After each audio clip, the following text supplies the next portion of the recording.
beautiful today. I can't wait to have you on stage.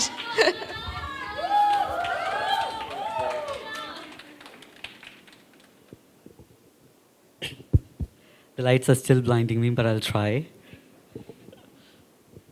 நல்லா படித்து நல்ல வேலைக்கு போகலாட்டி எங்களை மாதிரி தேய்க்க வேண்டியதுதான். Meaning, if you don't study well and get a good job, you'll end up being a clothes presser like me. This is what I used to hear every single day in my life, growing up in Tamil Nadu in a place called Kambam. They didn't say it to me, they said it to my sister, but still, after hearing it 1,000 times, you know, they're also telling it to you indirectly. And over time, instead of guiding me, they started deciding my life for me. They said, go study, get a good job, and please get us out of this poverty. And that's the only thing that they wanted from me, apart from wanting a big ass house. Sorry. And my imagination only stretched as far as the next meal and paying medical bills and or school fees, etc. And so I did not dream because I did not know that it was possible for me to dream. But I thought maybe it would be nice to be a scientist.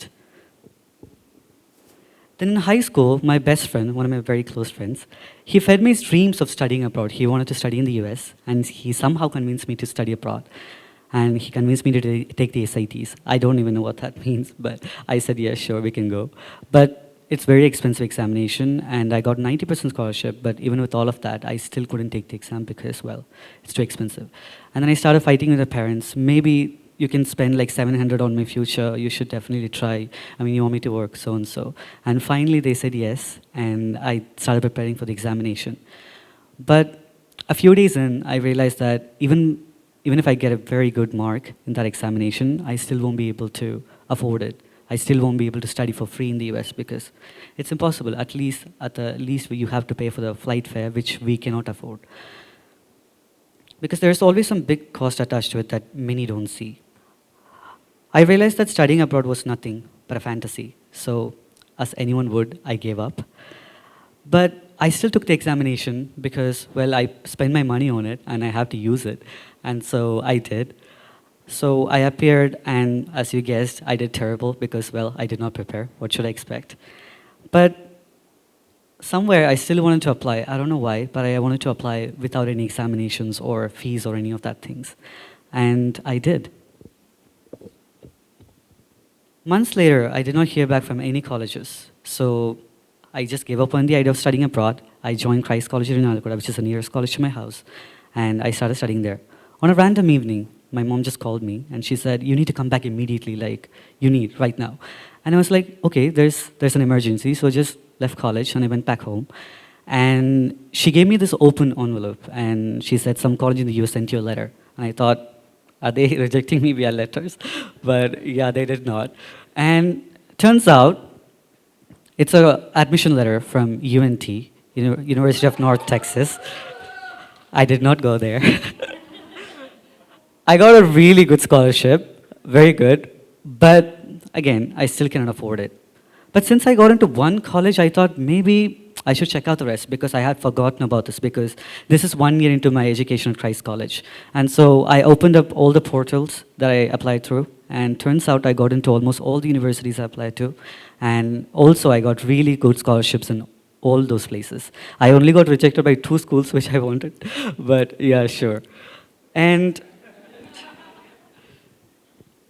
But since I cannot go, I shared this with my best friend who helped me take these SATs. I told him, I cannot go there, you should go, you should definitely do this. And he said he'll talk with his mom, who's also my college professor in chemistry. And they both said they will try and help me somehow. But I gave up because this is not something that someone like me, someone with my background can dream of. At least that's what I was told. The next day, I received a call around 6:30 a.m. in the morning. The voice said, congratulations, 1.5 crore scholarship കിട്ടിയെന്ന് കേട്ടു. ഞാൻ പുറത്ത് interview എടുക്കാൻ നിൽക്കുന്നുണ്ട്, കയറി വരട്ടെ. That means that I heard that you got 1.5 crore scholarship. I'm waiting right outside your house. Can I come in for an interview? And this is definitely not something what I wanted to hear early in the morning. This is 6:50 or 6:30, and I wake up around 10 a.m. in the morning. So yeah, and then I said yes, and then I told him all the story. I answered all these questions. He took a couple of pictures and videos, and 2 days later, I appeared on a newspaper in Kerala, Kerala wide, and they dedicated a whole page for me. And then many journalists and many YouTubers and media started reaching out to me asking to tell my story once again, again and again. They all wrote different things about me.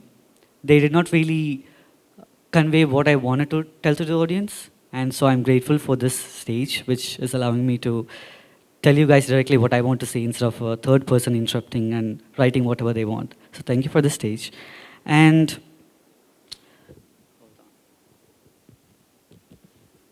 after that, my news got spread out and I started becoming famous in a way, just for a few days. I started receiving thousands of calls and so and so. And so we started a fundraiser to raise funds for my education in the US. A famous millionaire contacted us saying that he would take care of all my expenses. And of course, we were so happy and we thought maybe finally I could study. So we went in and he did give us the money. He gave me all the money in cash. That's the first time I've seen that lump sum amount of cash. We were so happy. But without our knowledge, there was a press conference set up, and they started asking inappropriate questions, and it turned into an advertisement shot for the millionaire to get some media coverage in Tamil Nadu, which is where I'm originally from. And this whole thing is happening in Kerala, by the way. They're very close. And we did not want that, so we said no, but they forced us, and he forced us to treat him like a god, dance for him, and so and so. Unbelievable things happen. And we did not want to continue. And so I said, if I cannot go with the money I have right now, we can always return the money and leave it at that. I can always go back to Christ College in Alapada. They will always welcome me back. And we refused his money and walked away. And we stopped the fundraiser once and for all. But since I've come this far, somewhere in the back of my mind, I did not want to give up. Since I got into the universities, maybe I thought I could do something. So I quit college after 1 year into my bachelor's in chemistry, and I started working at the nearest supermarket near my house for 6,000 rupees a month, and I started raising funds.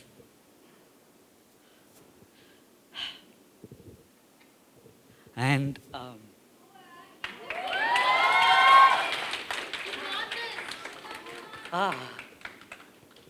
and my mom used all her jewelry to take out loans from me.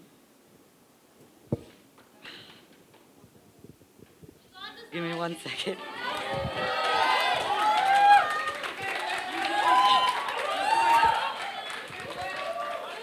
It's okay. When I was practicing, I did not cry, just so you know. But, so yeah, we made enough money to fund my education in the US for at least 1 year. But of course, it's not enough, right? 1 year is not enough. So we decided to return all the money back to the people who supported me in my journey. But for like about 2-3 months, I received,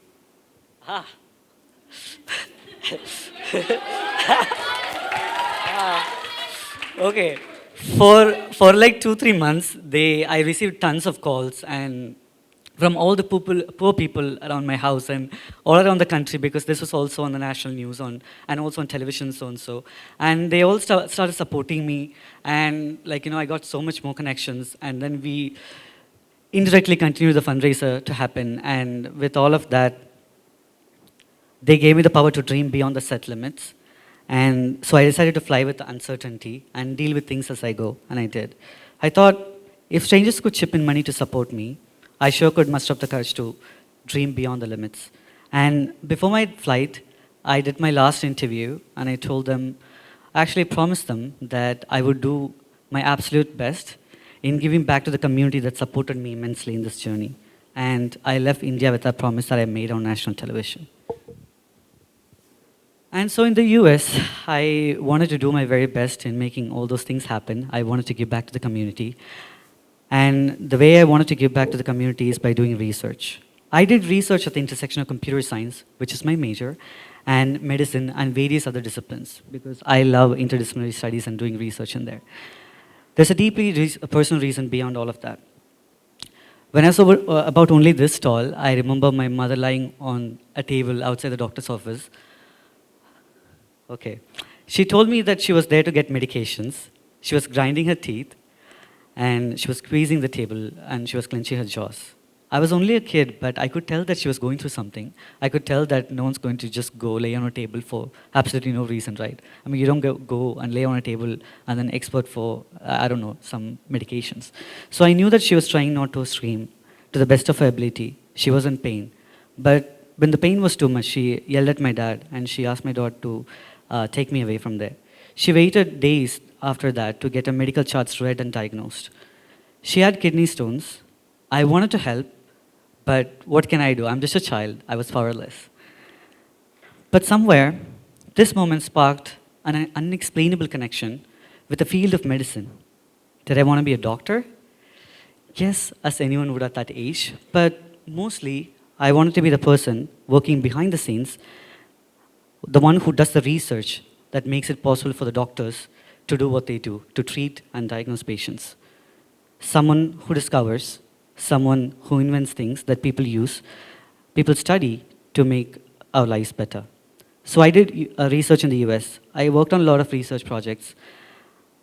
One, I studied, for example, how bacteria develop resistance to medications so we could avoid the deaths. I contributed there. Then after that, I worked on building AI models and comparing them to see if I could speed up the medical diagnosis processes so that we could get faster healthcare responses. And I worked with the US Air Force mission pilots, understanding the physiology and cognition, testing to see if they're fit for the flight to avoid flight crashes. And along the way, I also worked, so stroke patients, they have to learn their ability to walk and or do things depending on what was affected. So I wanted to contribute there as well. And so I did research there under neuroscience projects. At the root of all the projects I did, there was an interdisciplinarity of computations in medicine. I led some projects on my own, I supervised some, and I taught others what I knew. And along the way, I helped hundreds learn different topics, led communities in various roles, and contributed research posters and papers at multiple conferences. Simultaneously, I was also helping underprivileged students like me study abroad, especially in the US, free of cost through my own organization called Skillsetta. That is how I chose to give back to my community, through education and to research. However, it all came to an end before I could graduate. If you remember, I said I only had enough money to cover my education for 1 year. As far as I bent the reality, I still had to pay, and independently managed to cover over 2 years of the expenses through various roles I held as a teacher, leader, and a researcher. But I didn't have enough money to do my last year of studies in the US. It was the end of my fantasy, and so I chose to bend reality even further. And in my last semester of my 3rd year, I took additional courses, I finished up all my projects, submitted papers, and I left the university. I graduated in 3 years with summa cum laude. The more I learned, the more I realized something. Whenever I hear about bad things happening in the world, unlike many people who just feel sad, somewhere I don't feel sadness. What I feel is, I just start thinking, my mind runs towards understanding why this is happening. And how can I use my interdisciplinary knowledge and computation skills and various other skills that I have as a leader and put those all together into making sense of the issue and also to solve it. That is just who I am now. After Ashoka, I want to take Skillsetta even further and work on various research projects, if the time allows, and utilize my computation skills and interdisciplinary knowledge. After a few years, I want to pursue a PhD, which is my goal, to become a doctor and do more research, and become a better researcher and a scientist who not only contributes to academia, but also teaches and inspires generations to come. This is only a glimpse of who I am, and I hope that I could write more about my life journey in the book that I'm writing called Did I Make It? And I hope to publish it one day, and I hope that you guys will all read it. And I just want to end with one quote from Tirukkural. Nandri marapadu nandrendru, nandraladu adu andre marapadu nandru. Nandri.